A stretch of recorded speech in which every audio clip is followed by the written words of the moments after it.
Stadt schläft leise unter Glas, Neon träumt durch jede Gasse. Ich steh allein im Gegenlicht und hör mein Herz in jeder Masse. Ein Satellit zieht seine Bahn an, als würde er meinen Namen kennen. So viele Lichter über mir, doch keins kann meine Zweifel trennen.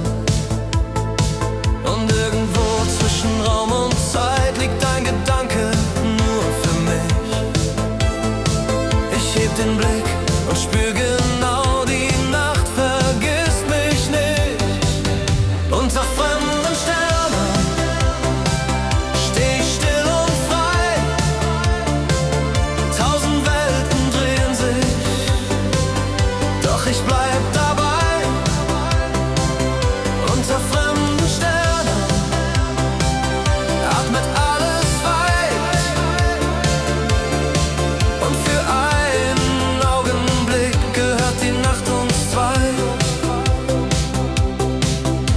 Die Fenster spiegeln alte Träume, Gesichter ziehen wie ein Film.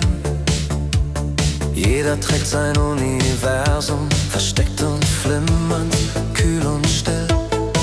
Ich schreib mein Wort in kalte Luft, es löst sich langsam in Sekunden. Vielleicht ist Einsamkeit nur Raum, in dem wir uns neu gefunden. Und irgendwo zwischen Raum und Zeit liegt ein Gedanke nur für mich. Ich heb den Blick und spür genau, die Nacht vergisst mich nicht. Vielleicht sind wir nur Lichter auf Durchreise im All, kurz sichtbar, kurz lebendig, ein flüchtiger Schall. Doch solange wir noch leuchten und die Dunkelheit sieht, weiß ich, dass etwas bleibt, wenn alles weiterzieht.